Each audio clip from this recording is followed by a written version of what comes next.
Alright guys, like I said, one more. I'm just gonna read off the crud from the UFOPedia. Paedia? First, XCOM craft and weapons. Sky Ranger, troop transport, the fastest of its kind, with vertical takeoff and landing VTOL capability. It's pretty handy. Lightning, transporting and combat craft, a crude but effective replication of alien propulsion systems, also known as Flying Waffle. Very useless, never use it. Avenger, endgame craft, transporting combat spacecraft, the ultimate replication of alien technology. Yes, super good, but once you have it, you're ready to go to Cydonia. So you only get it at the end. Firestorm, combat craft. This one-man fighter replicates the classic alien flying saucer design with a central propulsion unit. I like this craft a lot. Short range, very fast, very durable. Stingray missiles. Didn't really use them much. Avalanche missiles. Didn't really use them much. Cannon. Didn't really use it much, because I went straight for this at the start. Laser cannon. Then, plasma beam. We never actually made this, but you can see damage 230, range 65, accuracy 230%. Damage 140, range 52, accuracy 140%. This is by far the best weapon. Heavy weapons platforms. Tank cannon. Automated heavy weapons platforms are designed for complement an XCOM squad. The combination of high firepower and strong armor, lol, makes these valuable for open terrain firefights. Make sure that there are sufficient cannon cells in your stores or rearm tanks, unless you have a laser or plasma tank. Tank rocket launcher, didn't use that. Tank laser, pretty much use this all the time. There's also hover tank plasma. The hover tanks look a lot like the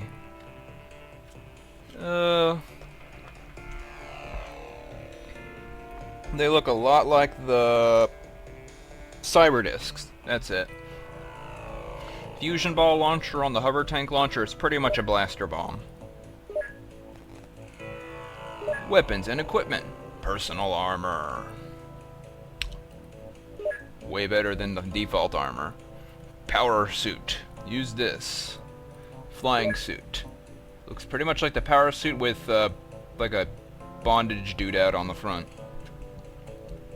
Pretty handy, but I didn't make any. Pistol. Why would you use this ever? Really, it's pretty pathetic. Rifle. Only use this until you get laser. Laser rifles, that is. Because the laser pistol doesn't really... Nah. This is where it's at. Oh. There you go. More powerful and accurate version of the earlier laser pistol design. Then... My goodness. Where's the laser cannon? Heavy laser. Cumbersome but extremely effective. Didn't really use the autocannon a lot. Didn't use the rocket launcher at all. But it's very powerful. Blaster launcher that goes in straight lines. Grenade, pathetic. Smoke grenade, really pathetic. Proximity grenade, kinda useful. But as we found out, it will blow up on your own guys. High explosive. Didn't use it a lot, but there it is. Motion scanner. Sophisticated device uses a variety of detectors and advanced computer algorithms to identify blah blah sciencey stuff. It's pretty annoying. I think I showed it off. Stun rod. Cattle prod, basically. Electro flares. Anyway, alien artifacts. Heavy plasma. I saved this for the endgame. Because the laser rifles and the plasma rifles were good enough until then. Never bother with the plasma pistol. Blaster launcher. 200 damage. Really ridiculous stuff. Alien grenade, 90. Delirium. Mind probe. We are missing the alien mind control thing because I never got into that. Base facilities. Access lift. Equipment and personnel to be transferred into and out of your underground base. It's always the first facility to be constructed on a new site, and it's vulnerable to intrusion from any potential hostile outside force. Living quarters for up to 50 personnel. Pretty impressive considering it only has 4 rooms. Here's the lab. 50 scientists could work in a lab and are equipped with the latest technology, research into materials, biochemistry, and cosmology. There is privileged access to the best research labs throughout the world, including military establishments. Workshop.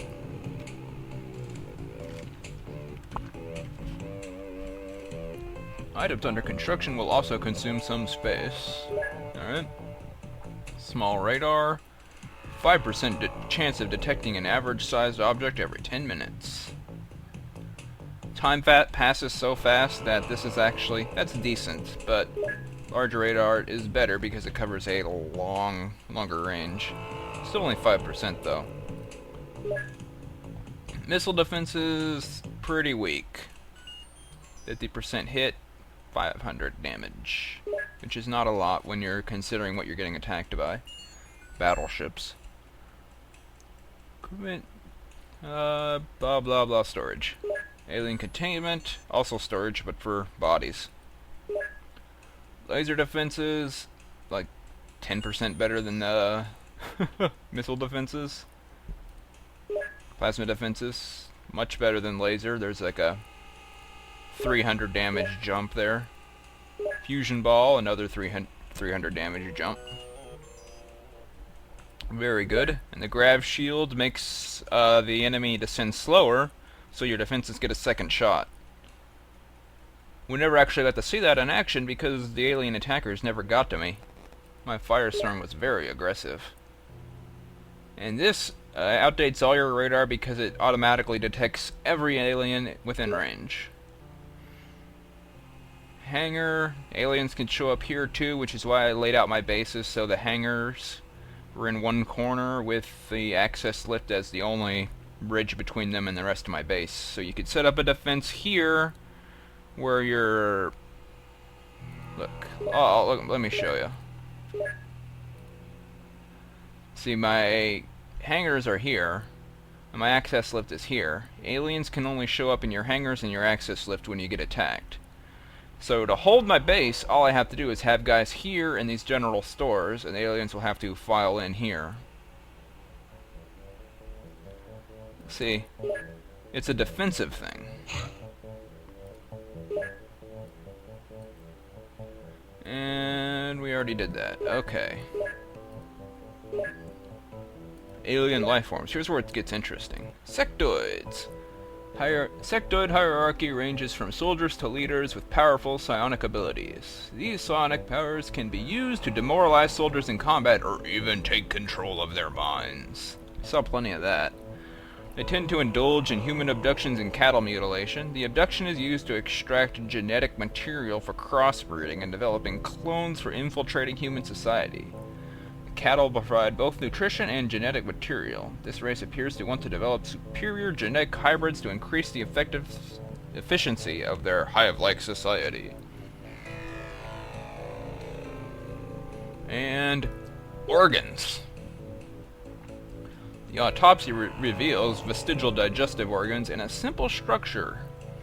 The brain and eyes are very well developed. The structure suggests genetic alteration or mutation. The small mouth and nose appear to have little function. The webbing between the fingers and flat feet suggests aquatic origins.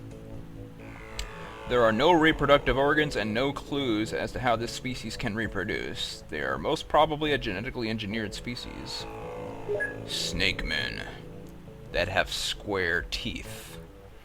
This race developed into an extremely hostile environment. They are extremely tough and can resist extreme temperature variations. Fire does not work well. Their mobility depends on a snake-like giant, air quotes, foot, which protects all the vital organs. Their objectives appear to be purely predatory, as they appear to be under the command of some other intelligence which directs their military-style incursions into Earth. Organs. The skin is extremely tough and heat-resistant. The cardiovascular system is part of the muscular system, which uses hydraulic principle to create motions. The only true muscle is the heart. The reproductive system appears to be very efficient. Reproduction is asexual, with each snake man carrying up to 50 eggs inside its body at any one time. Left to its own devices, the species would be a severe threat to life on Earth. Crazy. Huh. Snake man autopsy, thank you. Oh, we already did that. Ethereal. We got this information from a medic.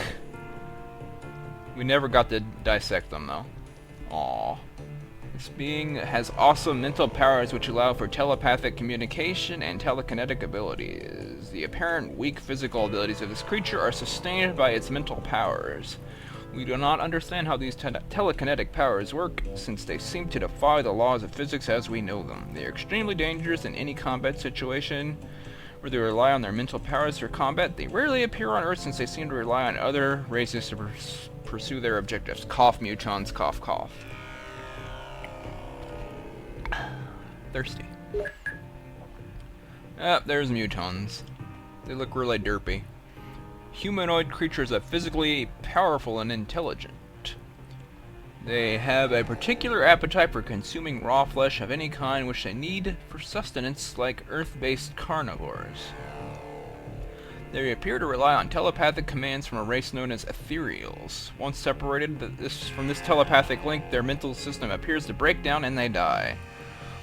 The cybernetic implants are used to enhance their combat performance. They are clearly foot soldiers for a higher intelligence. And organs. They're pink. The skin of this creature appears to be organically created protective armor which is grafted onto the body. There are numerous cybernetic implants which are used to enhance the cardiovascular system and the senses. Reproductive organs appear to have been surgically removed. Evidently these unfortunate creatures are limited to a life of warfare and conquest. Armor-piercing ammunition is not very good against their toughened skin. Basically, don't use rifles, you'll never kill them. Floater. Floaters are primarily soldiers of terror agents that are naturally predatory beasts. Genetically engineered and cybernetically enhanced to make formidable warriors, the lower half of the body and most of the internal organs are surgically removed and a life support system is installed. This implant contains an anti-grav unit which enables the creature to float, albeit unsteadily, through the air. They're pretty pathetic. Organs! The creature has been drastically altered by surgery. The device seems to form the core of the body and is a life support system, taking over the function of the heart and lungs and digestive system. This will enable the creature to survive in an extremely hostile environment. The brain is smaller than ours, but the sensory organs are well developed. Okie dokie then. And Celatid. Mysterious natural ability to float through the air. It appears to detect human brain waves somehow and move towards a human target even if it is well hidden. Once a target is detected, Celatid lands and fires globules of extremely corrosive venom. That venom is like the highest damage you'll run into aside from a blaster bomb. I think it does like 140 damage and double damage if you're unarmored. The creature has the ability to clone itself at an alarming rate, although you never actually see that in-game. And it accompanies the muton race in its wanderings. And that's what it looks like on the inside. The core contains a small biomechanical device which appears to be a naturally evolved anti-gravity propulsion system.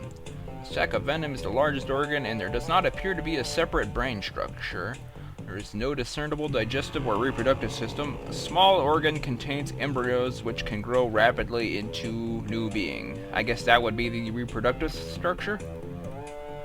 And silica. So we never captured a live silicoid? I guess not. That's what the pancake things are. The core of this creature is extremely hot. It seems to be the basis for a digestive system. Its unique muscle system has tremendous power and speed, and its rock-like skin is not harmed by incendiary or fire ammunition. But it goes down in one shot from plasma. Evil! Evil crab man! Crab-like claws of this creature are a powerful weapon in close combat, extremely. The high metabolism and strength of this creature give it the speed and dexterity it needs to kill all your dudes. Instead of killing the victim, it impregnates it with an egg and injects venom which turns it into a walking zombie. A new chrysalid will burst from the victim shortly after impregnation, i.e. when you kill the zombie. Chrysalids are associated with the Snake Man race. And on the inside, they look really funky. The exoskeleton of this creature is extremely tough but surprisingly vulnerable to explosive ammunition. The brain is well developed and the cell growth rate is very fast. The creature carries eggs which are laid inside other creatures. 20 eggs. And the creature is a very effective terror weapon. So, could a chrysalid make more than 20 zombies in a mission? You take an Avenger into a terror mission with one chrysalid and let it... whatever. We never caught a live Reaper either, from the looks of it. The Reaper contains 2 brains and 2 hearts, which allow it to function even when heavily wounded, but it's pretty pathetic. Its furry skin is highly flammable, making the creature vulnerable to incendiary weapons. That's the Floater's terror unit. You know, the thing that kind of shuffled around and never actually got close enough to melee my dudes. Never caught a live Cyberdisc. It's well-shielded and particularly good at withstanding explosive ammunition. The primary anti-gravity system is too badly damaged to gain any understanding of its functioning. Didn't stop us from making hover tanks. Alien origins, blah, Martian solution, Cydonia or bust, alien harvest. Oh boy.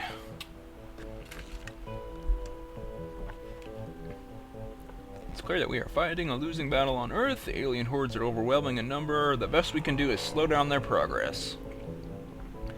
The only hope for humanity is to tackle the aliens at their source. Our research seems to indicate a nearby base of operations within our solar system. Aliens indicate this place to be the center of an ancient civilization that predates human history. We must locate this place as soon as possible.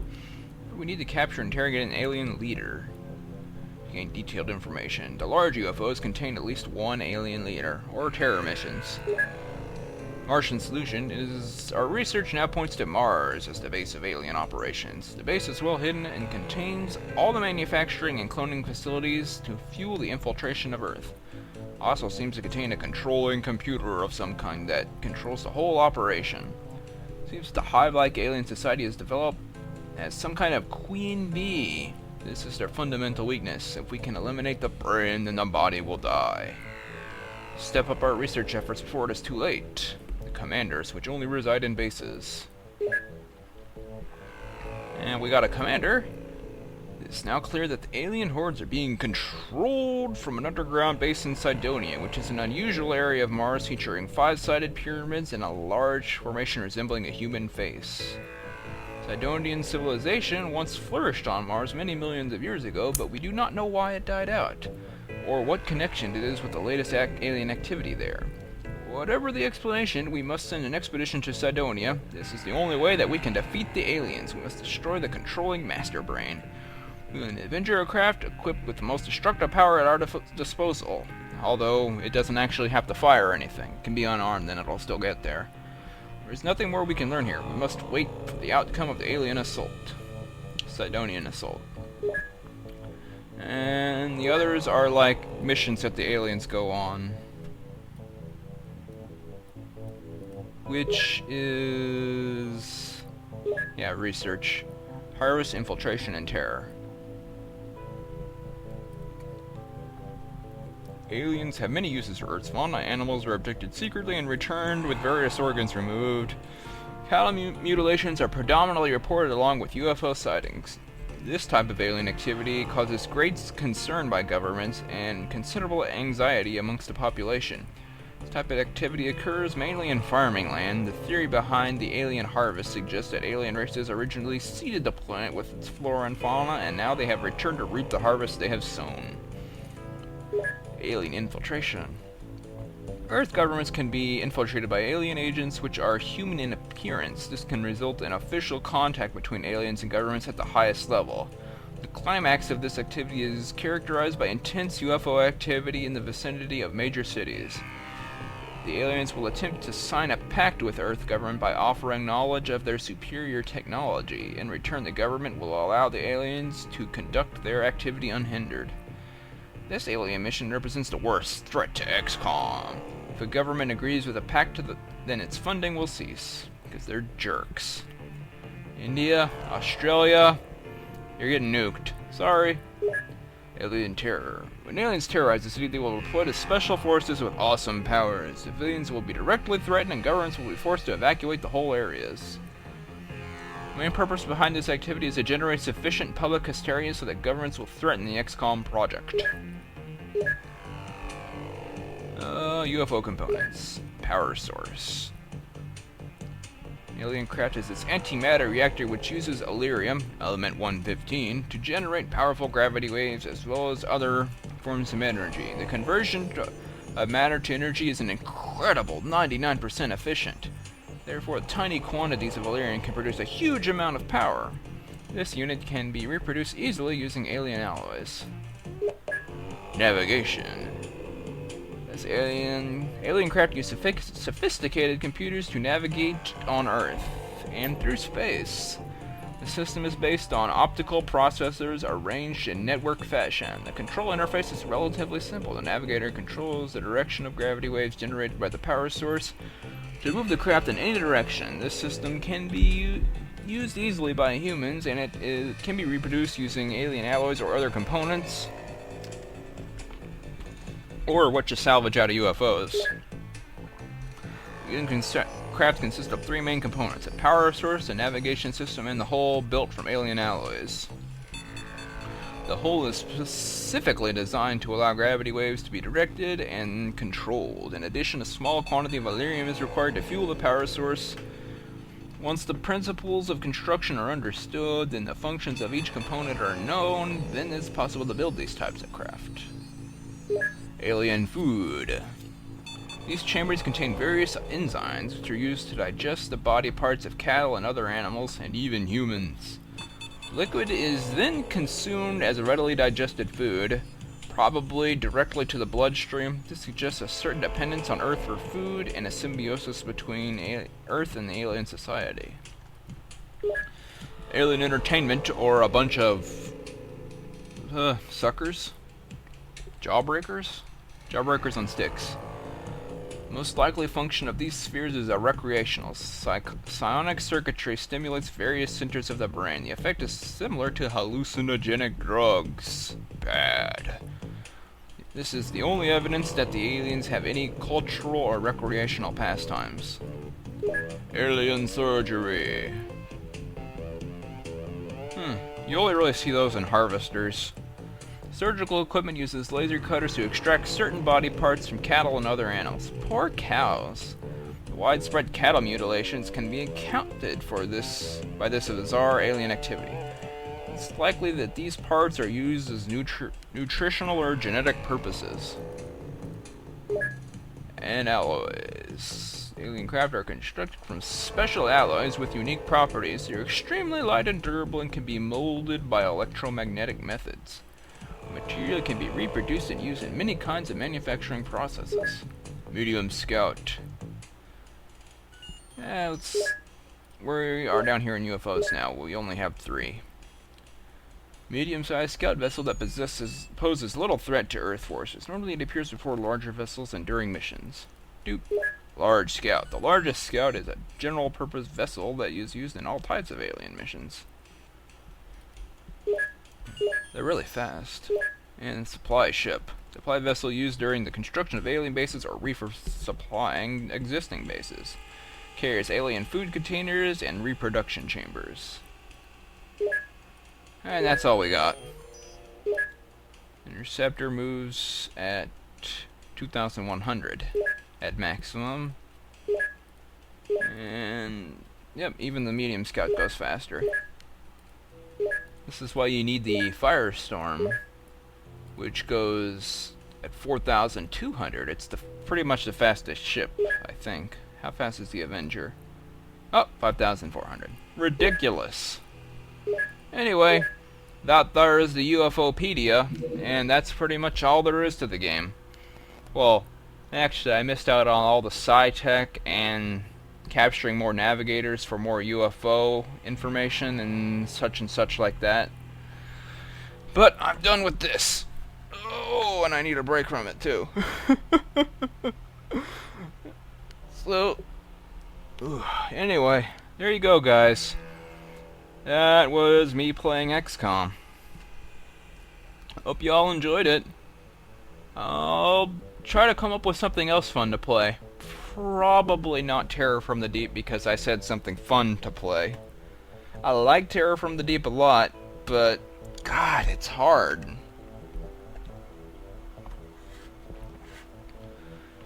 Anyway, take care, everyone. I'll talk to you later.